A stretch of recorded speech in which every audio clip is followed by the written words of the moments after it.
cannabis, marijuana, pot, hash, they all conjure up images of college students and the munchies, or hippies sitting around contemplating the meaning of life.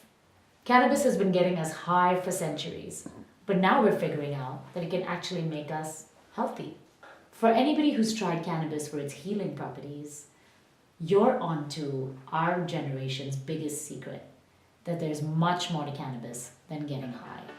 Stay tuned and we're going to explore it. This is KaamnaLive, and every week we're going to tackle a topic that's going to make you just a little bit high.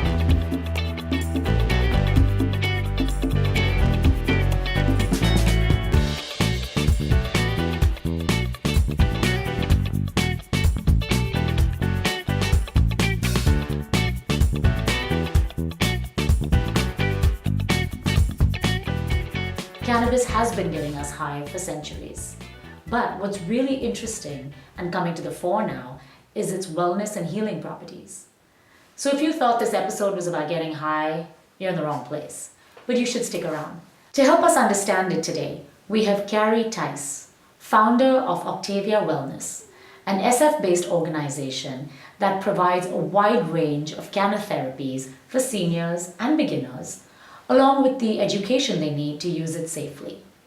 Thank you, Kaamna. It's so nice to be here. It's a lot of fun. So what falls under the umbrella of canatherapy? What we focus on is wellness. And so there's other groups that are focusing on adult use and, high THC products, and Right. THC is what gets you high. And so Yeah. that's kind of grouped into what we now call adult use. Yeah. And then there's wellness, and that's Okay. where we really are, about people that are new to cannabis and Yeah. wanting to use cannatherapies, as you explained, for replacing, other addictive substances and things that are more addictive than cannabis, and cannabis is very neutral in that level.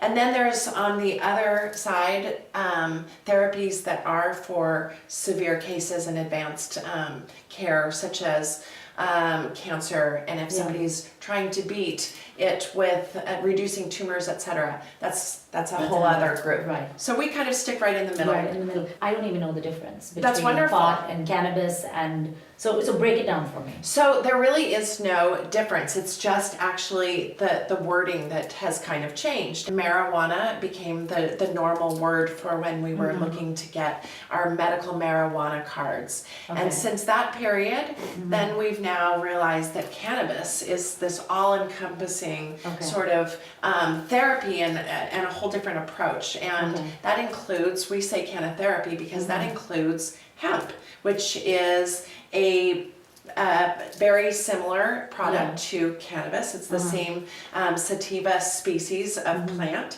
Okay. but that allows it to be federally legal. And so we have a lot of different variations. Okay. And federally legal because it has very little of THC, Okay. which is what makes you high. So it all really there's a lot of different nuances. You're not alone. There's a lot of confusion out there. So what we're talking about here is we're talking about things that you can ingest, Yeah. and then we're also talking about topical stuff. We're talking about potions. So what's the wide array of products? that Sure. you're Well, that's what we offering? call modalities. And Okay. so even as recent as 4 or 5 years ago, people were still thinking that they had to, in order to feel better and have some of the wellness and medicinal aspects, get high and Smoke smoke. it. Smoke Right. it. And that's the pot, and smoking Yeah. a joint. And that's one way and one modality of ingesting and utilizing cannabis. And there's a lot of benefits actually to that sort of ingestion because its onset is very quickly. Right.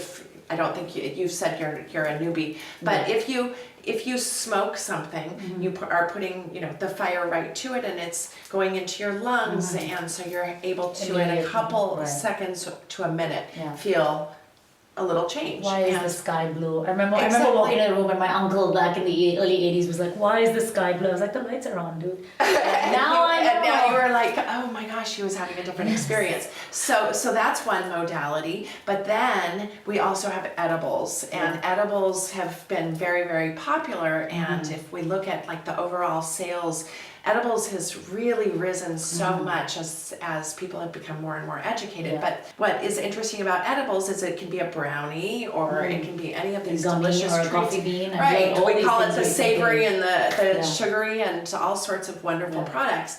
What we've learned a lot in the last 4 years is that the better you make it, and make it taste great, then the more a chance that somebody's going to consume more than they had anticipated and get too high. Yeah. And so we've come a long way with Yeah. edibles and making sure that they're in the right Because dose. they're tricky because they're not immediate. Now this I have actually Okay, tried yeah. and had actually not a great experience because I had 3. Yeah.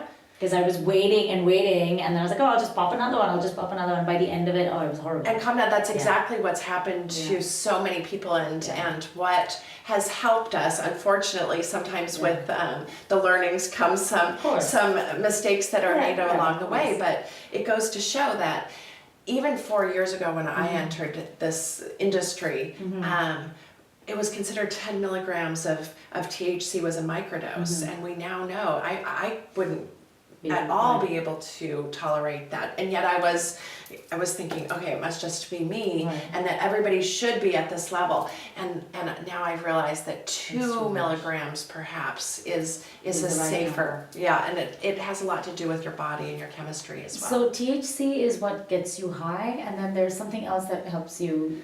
So that reduce the pain. That's right. So, So THC, which stands for TETRAHYDROCANNABINOL. So that is one compound that is in cannabis, and it is the most famous because it's what makes you high. That's right. And then we had a lot of new discoveries about CBD, and that happened because Sanjay Gupta, who is on CNN, he's the CNN doctor, and he did a huge study on CBD and found that he had previously been opposed to cannabis therapy, thought it was kind of bullshit. And then after he really looked into it and saw the benefits of CBD, which is a non-psychoactive compound that is in cannabis. And it's very, very helpful for conditions such as mood and anxiety, hormonal balance, and insomnia. A lot of people find that it's very, very helpful for insomnia and chronic pain, alleviating some of the common conditions of chronic pain. So can you get some CBD without the THC? Products that have a little bit of THC probably work, that's what we're seeing, work the best, and we call that the entourage effect. And so when you're living in California, for example, or some of the other 12 adult use states, and then there's over 30 now that have other laws that allow for medical use, you have an advantage because there's an ability to put low levels of THC, which make the product more better. But for beginners and people that are aging adults, what we're finding is that the older that you get, the less you need and the better it works. So it's really this perfect formula, and really why we've seen such success with the boomers and senior market. But there's another way of that we've found is really great at introducing people to cannabis is through tinctures. I sometimes have them in my purse, but a tincture is like a sublingual. Is you put it under your tongue, and there's a lot of membranes under your tongue. You hold it there for 10 to 30 seconds, and then it absorbs quickly into your body, and it doesn't go through your gut. It goes right into your liver, and so it's a great way for people to be able to kind of adjust their dose and to see on a daily basis, oh, that actually was my perfect dose. I'm feeling like the sky is blue. And in my company, we call Topicals the gateway to cannabis, because even if somebody is very much like, oh, I don't want to put anything in my body, you can say, well, this isn't going in your body, just rub it on where it hurts. And then I let them, for 20 minutes sit and feel it. And then I bring it up in 20 minutes, usually if we're at a group. And everybody, it's remarkable.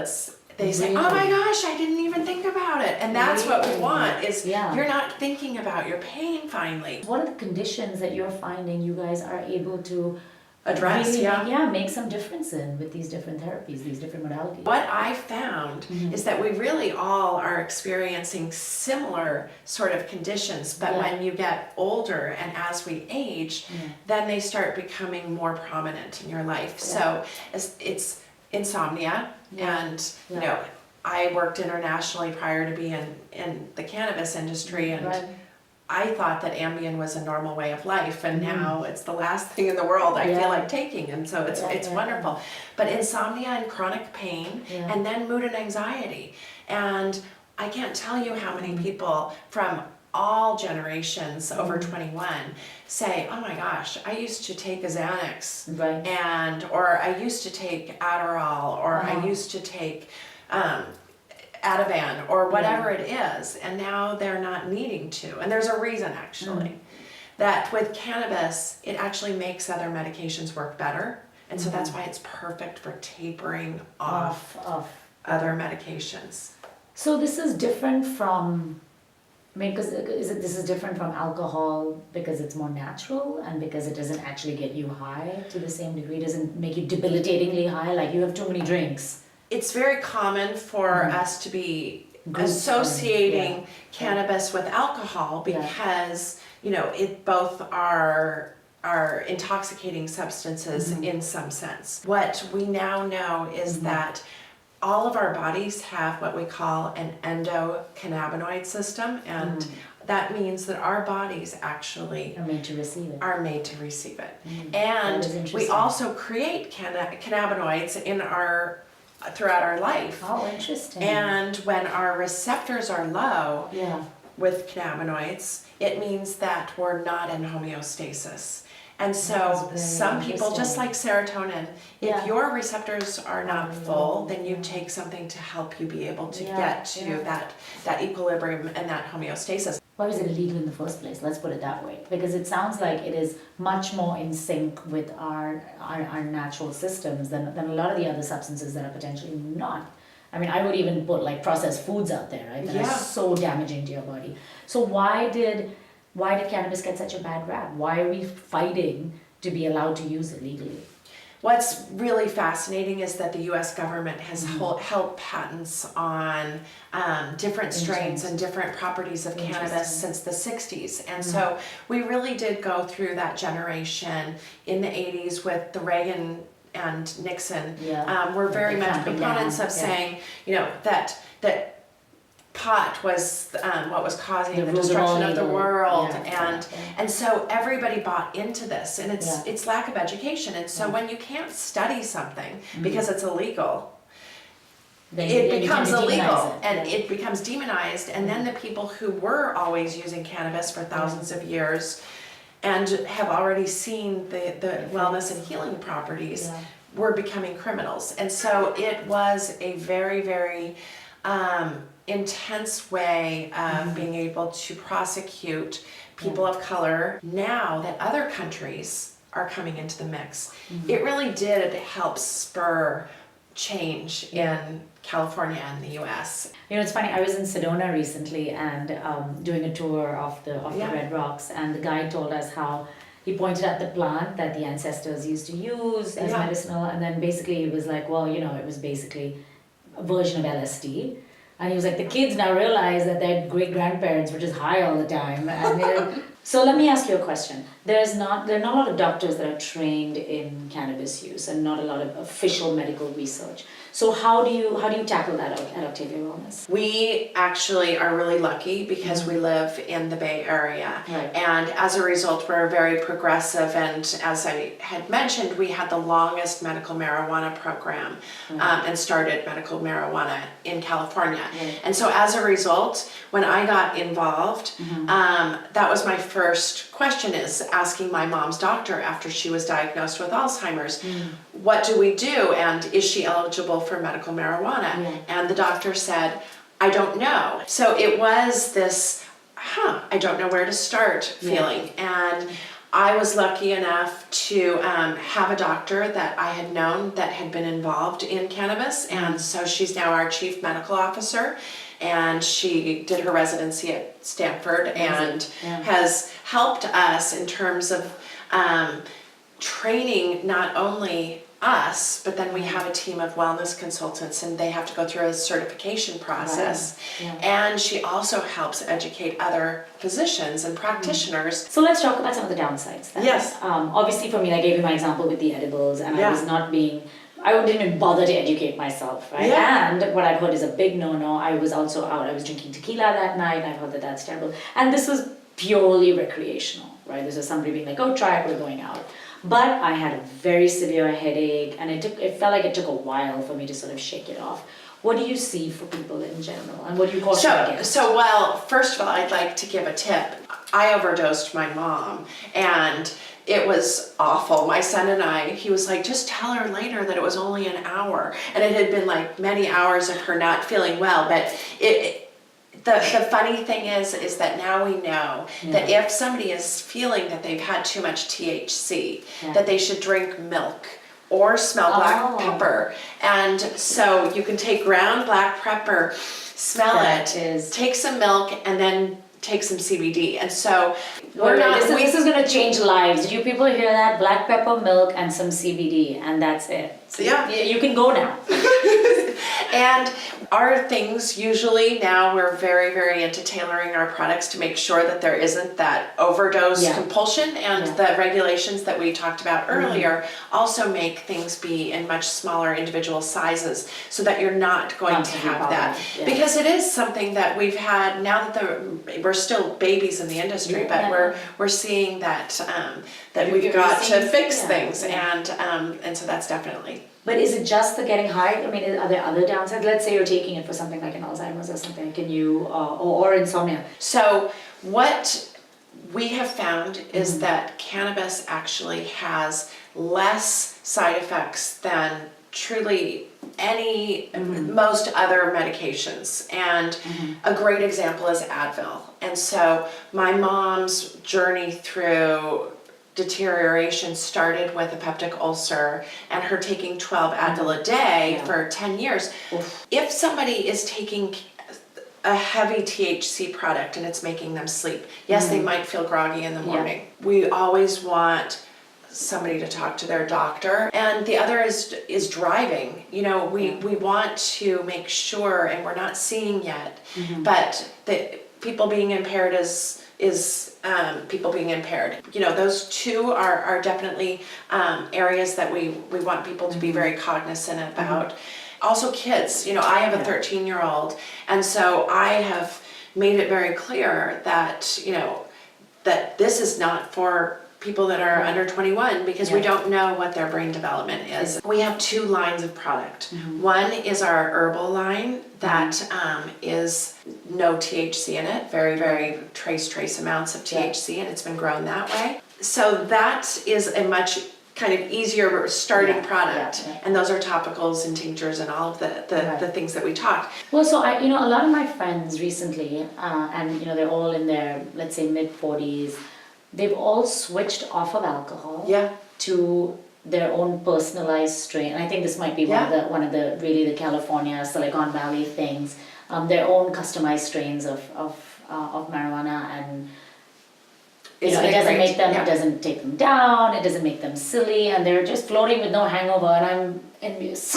Yeah, well, I did that actually. I end up now getting headaches from drinking alcohol, like small amounts, and I'm like, so vape pens are great. We didn't talk about vape pens, but vape pens are a great modality for being able to get it right into your body without smoking, so it's vaporizing. How do we know which products are legitimate and safe? Is there like a stamp on them? You know, that's a great question. So we are now in the most cannabis is now the most regulated agricultural product, and so just the fact that it's in a dispensary or available online means that it's done. It's gone through. It's very rigorous testing process. I'm going to throw out some public figures, and you tell me whether they are recreational users or whether they're using cannabis for wellness. Donald Trump. I would say he's not using cannabis. I would say he should. I would say he should, and I would say Melania should as well. Melania for sure. Yeah. Okay, this one is hilarious because she's always got that like big smile on her face. Cameron Diaz. Oh, I love Cameron Diaz. Yeah, adorable. And I bet you money Wellness. that she is probably using adult use and wellness. Ooh, combination. What about this guy? Prince Harry. I love him. A little combo. Yeah. Now that he's married, probably a little bit more. And he's married to somebody who is a California girl. Queen Bey, Beyonce. I think that her music shows that she's got a very high level of conscious going on and very involved. Queen Bey knows what she's doing, yeah. Well, all right, the guy who really is the ambassador for cannabis around the world, Mr. Snoop Dogg. Oh, he's so much fun. We know he uses it and he is the expert. Start with the Octavia Wellness website. It's a great resource. We'll also have some resources from Carrie on KaamnaLive.com on the resources page. Carrie, thank you so much. Thank you, Kaamna. It's been so much fun. It has. We'll see you on the next episode.